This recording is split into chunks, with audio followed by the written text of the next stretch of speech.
Hey, you made it. I'm glad you're here. This one's about something a little weird because at first it sounds like a good thing, even a compliment, but it's actually messing you over. And what I'm talking about is perfectionism. I know, right? It sounds harmless. It's even something that sounds fancy. And you've probably told people, I'm a bit of a perfectionist, like it's your strength. But if you're a dentist, it's actually hurting you, in my opinion. Not all the time, but enough to mess with your work, your mood, even your confidence. And I'm not here to tell you to be sloppy. That's not it. I'm just going to show you how this need to get it perfect thing, it's got a dark side, a real dark side that's holding you back. And I've lived it. So in my past, I grew up trying to be perfect, starting from being a perfect kid. I did what I was told, studied, I didn't rebel. I was a dream child. And of course, it worked. I got into dental school. I built a career. I taught at USC. I started programs, courses, you know the story. But here's what nobody tells you, that pressure to be perfect, it doesn't stop when you get good. It actually gets louder. For example, if you prep a crown and you're like, let me just refine the margin a little bit more, then suddenly you over-prepped it. The tooth is destroyed. Why? Because perfectionism told you just a little bit more. And the same thing happens when you're cleaning out an infection. For example, after an extraction, you're scraping, you're rinsing, you're scraping again, you're using your laser, your ozone, your more irrigation, more scraping, and you're thinking, I'm doing a great job, but what you're actually doing, you're causing damage. And that's the trap I'm referring to. Now, here's the thing. If you could have made it more perfect, you would have. Let me say it again, because this one's important. If you could have done it better, you would have done it better. And if you didn't, it's not because you suck. It's because that's your current skill level. That's your current mindset right now.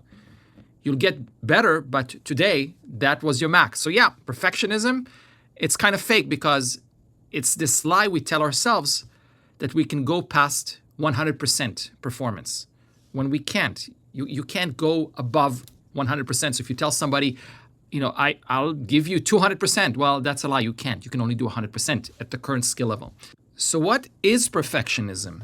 And there's probably a very good definition for that. And I couldn't even quote you, but once I heard a good definition that stuck with me, and I just don't remember who said that, and I apologize if you're listening to this or if I'm misquoting. Sorry.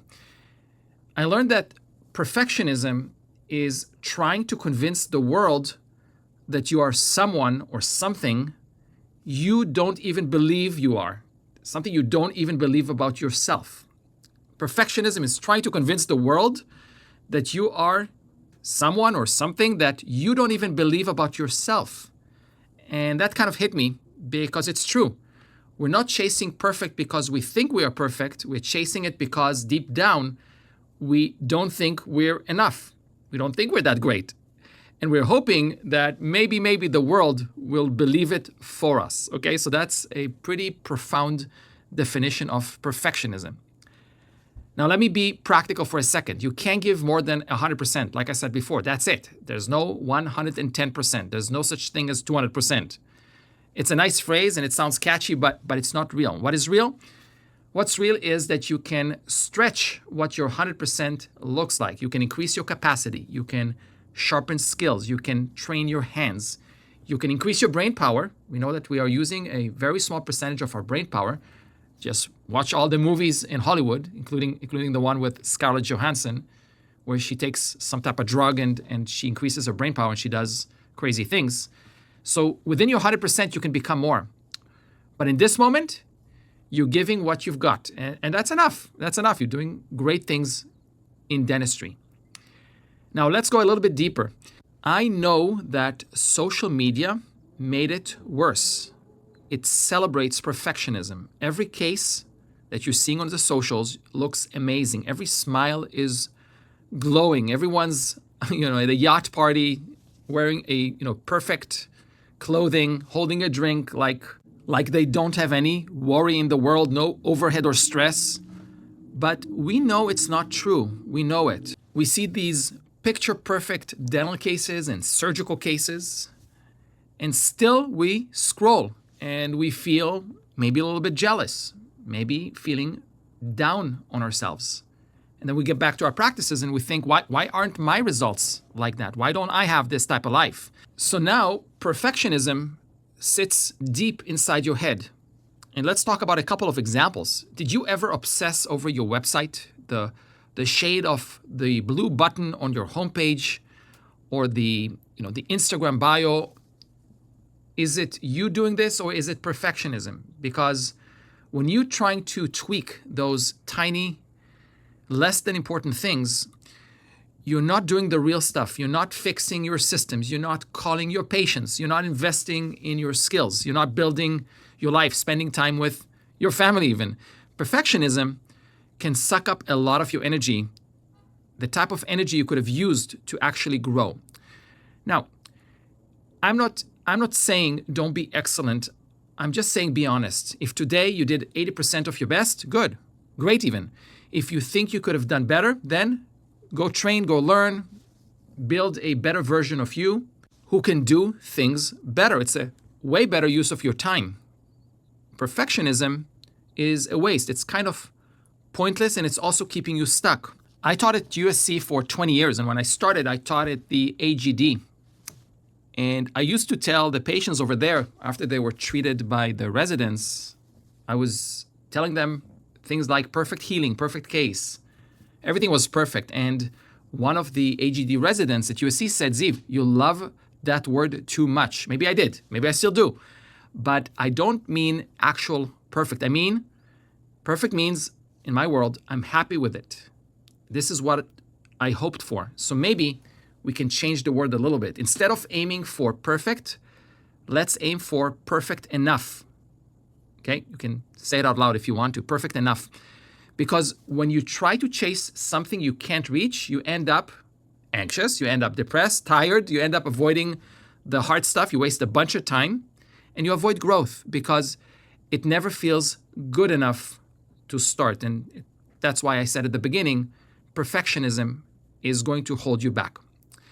So this week, when you are seeing your patients, I want you to try something. Pick one thing, just one thing where you normally go too far, that extra polish of a restoration, that extra scrolling on social media, the doubt we sometimes feel when we're doing a procedure. Try to stop sooner and then think about that's enough, that's solid, and this is perfect enough. This is the best I can do today. This is my capacity. That's my 100% today. I will increase my capacity the next time around and then move on. That's important. Okay, you just move on, and that's where your growth is, and this is where your strength will develop. And in my opinion, that's the only way to keep your mind healthy and your dentistry excellent. Thank you for letting me be in your ear today. This is real stuff, and I know it's hard because we were all groomed to be perfectionists. We all have a certain OCD. Maybe that's what brought us to dental school. And when we went to dental school, we met our kind because most dentists have this perfectionism disease. Remember, this is you trying to convince the world something that you don't even believe about yourself. That's perfectionism. So do me a favor, try not to convince anybody about how great you are or how great you'll be or you've been. It's a waste of time. You are already perfect enough within your capacity. You're ready at 100%. Tomorrow, your 100% is going to give you greater results because you didn't waste time obsessing about perfectionism. In my next audio message, I'm going to talk to you about legal stuff, scary stuff. Okay, it's going to give you some heart palpitations, but it's also going to prevent some.